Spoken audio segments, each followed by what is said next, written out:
नमस्कार साथियों। साथियों, पिछले क्रम में हमने चतुर्थ भाव के संबंधित विषयों के बारे में ज्ञान किया। किस तरह से कौन-कौन से विषय चतुर्थ भाव से विचारणीय होते हैं और फल कथन में किस तरह से उनका हमें प्रयोग करना है। इस भाग में हम पंचम भाव से संबंधित विषयों को लेकर के अध्ययन करेंगे, विचार करेंगे कौन-कौन से विषय जो है वह पंचम भाव से विचार किए जाते हैं। मित्रों, ये हमारा पंचम भाव होता है। जन्मांग चक्र में जब भी हम पंचम भाव को देखते हैं, तो यहाँ से पंचम भाव का विचार किया जाता है और यह भाव जो है वह त्रिकोण संज्ञा के अंतर्गत भी आता है, अर्थात हम इसे पंचम भाव और नवम भाव को हम त्रिकोण भाव भी कहते हैं, जो कि जन्मांग चक्र में अत्यंत शुभ फलदायी स्थान माने गए हैं और इनका महत्व जन्मांग चक्र में सर्वाधिक है। तो इस तरह से हमने इन भावों के विचारणीय विषयों को जानना होता है। यहाँ पर आज हम पंचम भाव के विचारणीय विषयों में बात करेंगे। पंचम भाव से अगर शारीरिक अंग की बात की जाती है, तो वहां पर हम देखते हैं पेट, अर्थात हमारा जो उदर है उसका विचार हम पंचम भाव से करते हैं। उदर में हमारा जो स्टमक होता है, हमारा अमाशय होता है, उसका विचार हम पंचम भाव से करते हैं।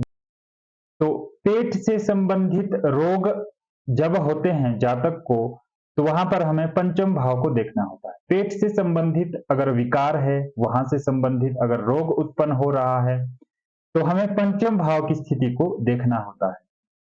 क्या पंचम भाव में शुभ ग्रह है अथवा अशुभ ग्रह है?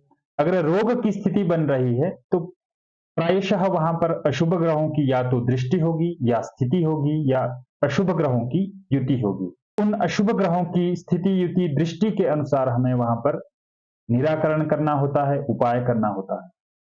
तो इस तरह से जो हमारा शरीर में अंग पेट है, उसका विचार हम पंचम भाव से करते हैं।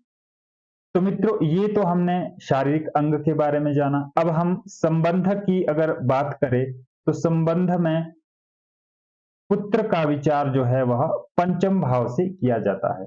जातक का पुत्र कितने होंगे, पुत्र होगा या पुत्री होगी, जातक का कितने पुत्र होंगे, संख्या में कितने पुत्र होंगे, उसका विचार जब हम करते हैं तो हमें वहां पर पंचम भाव देखना होता है।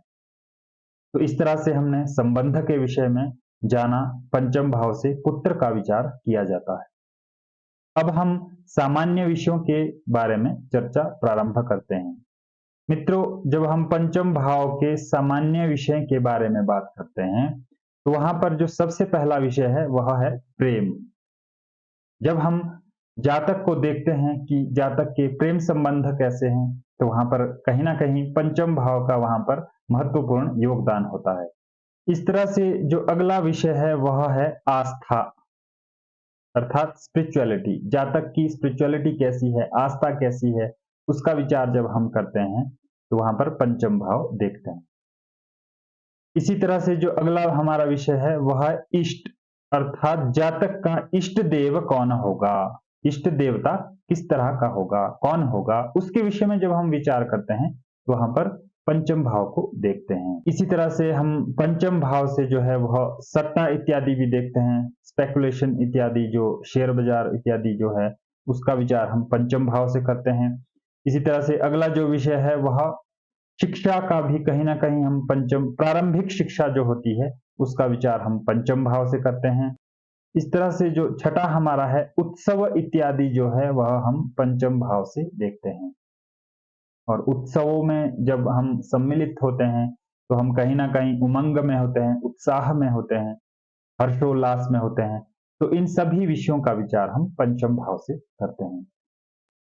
मित्रों, अगला जो हमारा विषय है वह है तीक्ष्ण बुद्धि, अर्थात इंटेलिजेंसी। जातक की बुद्धि कैसी होगी, प्रखर बुद्धि वाला होगा, मंद बुद्धि वाला होगा, जातक की इंटेलिजेंसी कितनी होगी, आईक्यू कितना होगा, उस विषय में जब हम विचार करते हैं तो वहां पर पंचम भाव की स्थिति को देखते हैं, अर्थात इन विषयों का विचार हम पंचम भाव से करते हैं।